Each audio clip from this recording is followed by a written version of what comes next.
I'm Jake Lingeman, road test editor for Auto Week. This is my garage, and this is my 1963 Pontiac Star Chief. The Star Chief was born in 1954 based on the Pontiac Chieftain model. It was redesigned the next year, and then again in 1958 as the Bonneville became the ultimate Pontiac. But at that point it still had that rounded 50s body style. But in 59 it came into the more square look that we know and love from the cars of that era. Even then, it was still worth 20% of Pontiac's total sales. In 1960, the Ventura came out, relegating the Star Chief to four-door sedan and four-door hardtop.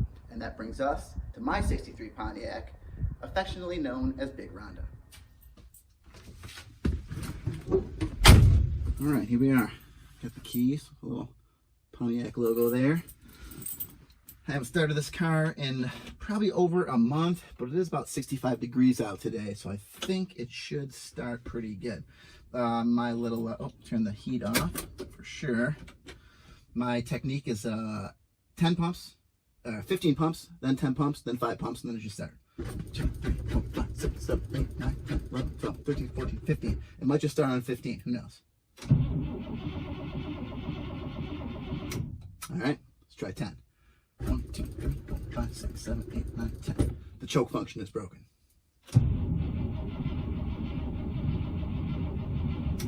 All right, 5, or we might be dead. Make it 7. There we go. Now, that was pretty easy to start, but even after 3 months or something like that, it's usually pretty good. I have to jump the battery sometimes. It'll cut off a few times, no big deal. Back to 1. 1, 2, 3, 4, 5, 6, 7. Yes, baby.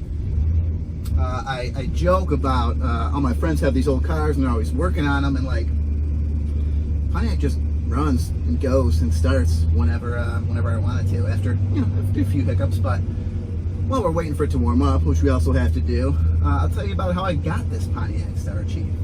I was delivering pizzas over in the St. Clair Shores, Roseville, East Point area, which is the east side suburbs of Detroit. I saw it sitting in the guy's backyard, like sinking into the dirt, no for sale sign or anything, and it was not rusted, but the paint was pretty much flat, like all the gloss had worn off the paint. So I asked the guy, "Hey man, you selling that?" Pointed to it in his backyard after I handed him his pizza, and he said, "Yeah, $4 grand." And I said, "Done and done. I'll be back in a week with a couple $100 and a month with the rest." At that point, I had no money, so I didn't know how I was going to actually pay for it. But I was going to Wayne State University at the time, and they did offer me, I think they offered me 10 grand loan. I know it took 5 grand, or 5, I know it took 3, or something like that. But I called Wayne State and said, "Hey, could I get the rest of that loan money if I needed to buy something, say a car?" And they said, "Well, if you need it for school, then yes, you can." And I said, "Ship it, baby." So they shipped it, and $4 grand later, I drove away with this car. That was about 2002, I think, so I've had it for 18 years or so. It's been nothing but a dream. Haven't fixed anything major. I redid the drum brakes all around, the rear shocks. Need to do the power steering pump. I had the whole thing painted at Mako for like $2 grand, which was totally worth it. From 10 feet away, it looks great. And I had the seats redone at a boat place, the 2 bench seats, which already had the pattern in stock. As you can see, this sweet headliner here has little stars in it for Star Chief. Also, you can tell a Star Chief by the stars on the back B pillar, C pillar. There's no B pillar, it'd be in the back C pillar back there, the 3 stars. That's how you see a Star Chief. But you don't see as much as you see Bonnevilles, Catalinas, or Grand Prix. All right, so I think we're warmed up now. Let's go for a ride. This car has the 389 V8 in it. It also came with the 421 high output V8, and that had the triple carburetors on it. This one only has 1 carburetor. And the triple trouble, the 6-pack, or the 6-pack, is super expensive. So that's why I haven't bought that yet. Maybe if I won the lottery or something, I would probably do something like that. But for now, we're good to go. All right, let's see here. As you can see, the rest of the cars in my driveway here. My Mustang next to us, Margaret, my Mercedes I just bought last year, Blanche, the Mini Cooper that I'm driving for work right now, and my wife's minivan, Pacifica minivan, which we love. Minivans are so good these days. You guys should definitely think about it. All right, a little gas into gear, and we're rolling. It leaks a little bit of transmission fluid. It's got a 3-speed transmission. Leaks a little bit of fluid, but that's okay. It used to leak a ton of transmission fluid, and then I got it fixed, and it leaks less now, which is that's a win. It also shifts just super great. I mean, boom, I'm in top gear. I'm at 20 miles an hour, and I'm in 3rd gear right now. So that's the kind of smoothness you get from the Pontiac. Leave my little neighborhood here just to go on a short little dry route. As you can see, it has the original acrylic steering wheel, but it does have some chips in it and some chunks taken out.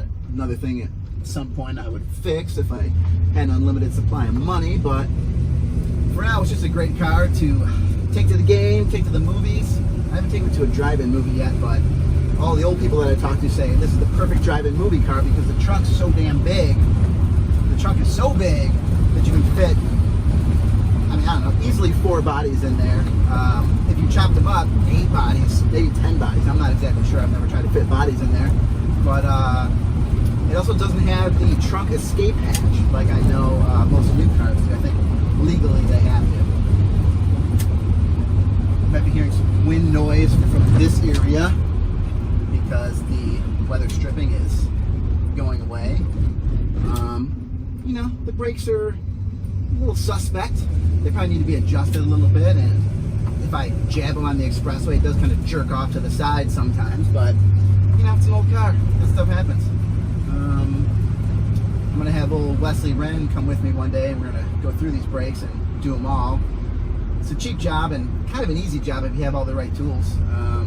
I did, if I did the fronts or the backs, the hardest part is getting the damn drum off the hub, and when it's so locked on, the easiest way is just take off the wheel axle nut, like the big wheel axle nut, and take off the whole end of the axle. It's probably not the best way to do it.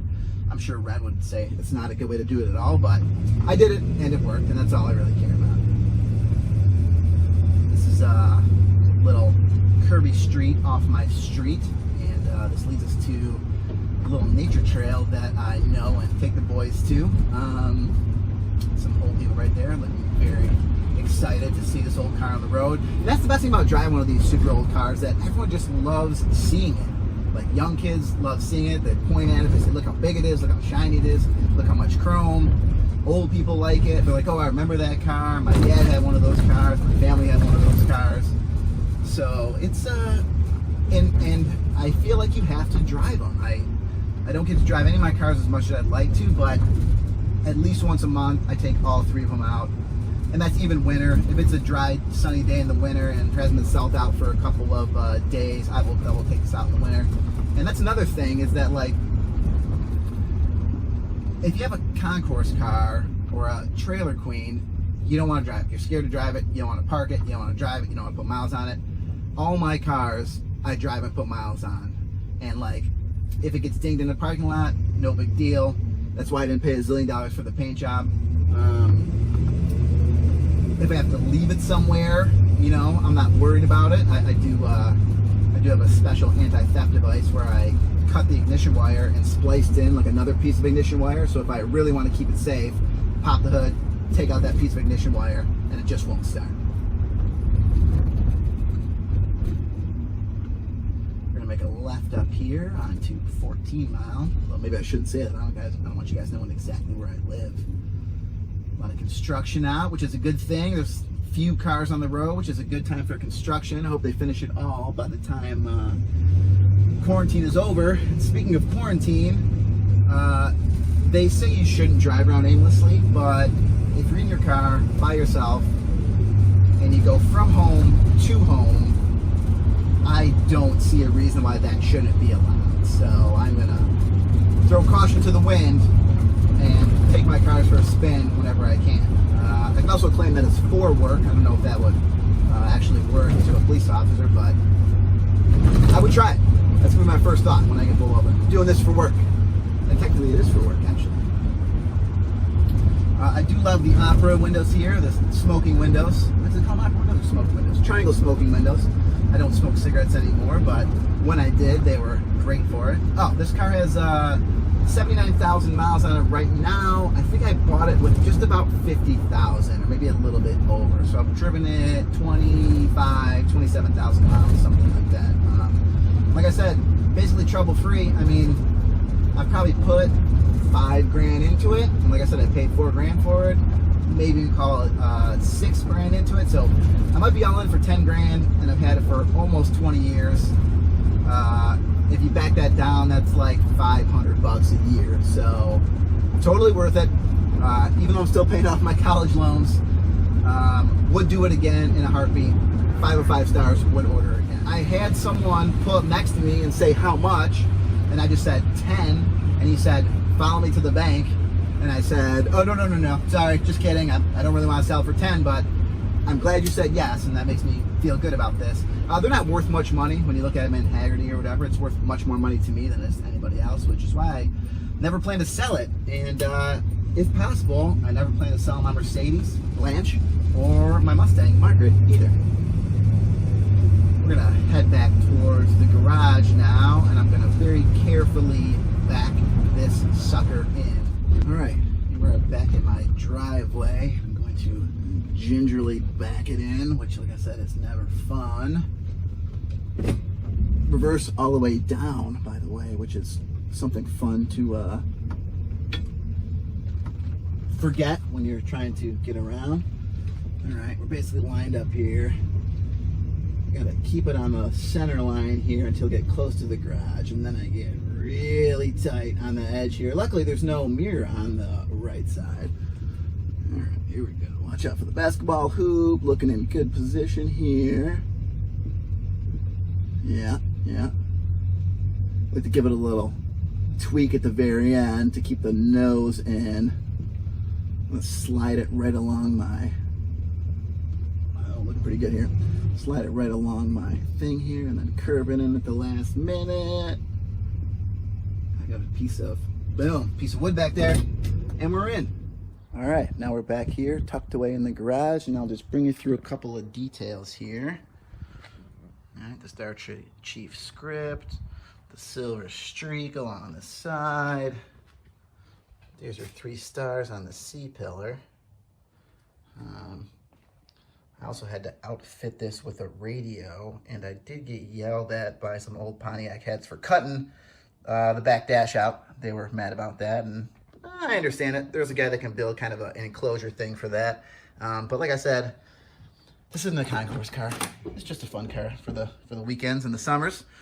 Now moving inside, we got right your star logo there on there. If you look in here, you can see this little Chief head, and I don't know, let's see. No, it won't turn on. When you have your brights on, that turns on. And by the way, the bright light switch, the high beam switch is down here. If you can see that or not, there it is, yeah.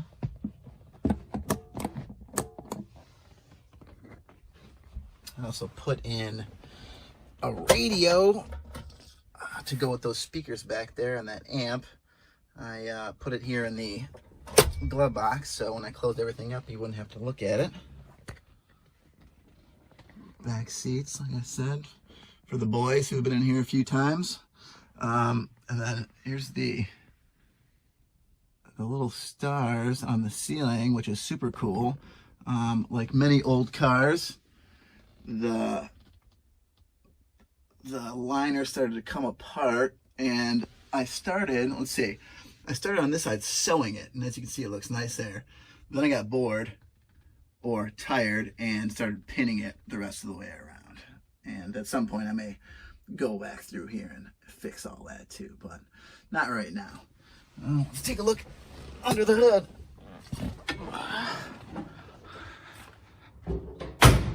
Mustang.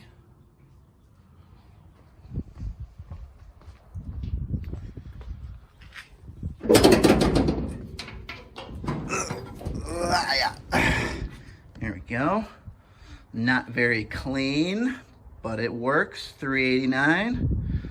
I put the chrome cleaner on there. It needs a wash. At one point, the battery was shorting out against the hood, so I had to put this It's an expensive piece of machinery here called cardboard over it, which stopped that problem from happening. That happened on my wedding day, actually. I was going for a spin on my wedding day, and it fell, and it died. Not way off the beaten path, but I had to walk to a Meijer and get a new battery and some new terminals, I think. Oh, wrong key here. As you can see, when you do get a cheap paint job, sometimes they paint right over the keyhole, which is pretty embarrassing. I have a bumper sticker that says Obama can't gymkhana that I keep threatening to put on here, but I never do. All right, so here's the trunk. Pretty empty, as you can see right now. Whenever I travel with this car, I fill it with tools and stuff, because I figure the best way to keep your car from breaking down is to bring every tool in your repertoire, and it has seemed to work, except for that time on my wedding day, although I had the tools and I used them that day. I got these speakers from a buddy, and there's also an amp back there that I got from same friend or different friend, don't remember, but he had the speakers laying around, other friend had the amp laying around. I said, hey, I got this new car, man. I mean, if you're not doing anything with those speakers, send them over, and he did.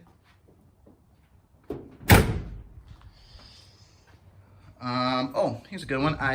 This little strip along the back here, it says Pontiac, right? I saw a guy, when I used to live in Grosse Pointe, I saw a guy that had was it a Star Chief, or was it a Bonneville? I don't remember. But I saw him, I talked to him for a minute, and I think he followed me home. Or I think I just saw him, and then he followed me home and said, hey, I have a Bonneville, it's like a show car.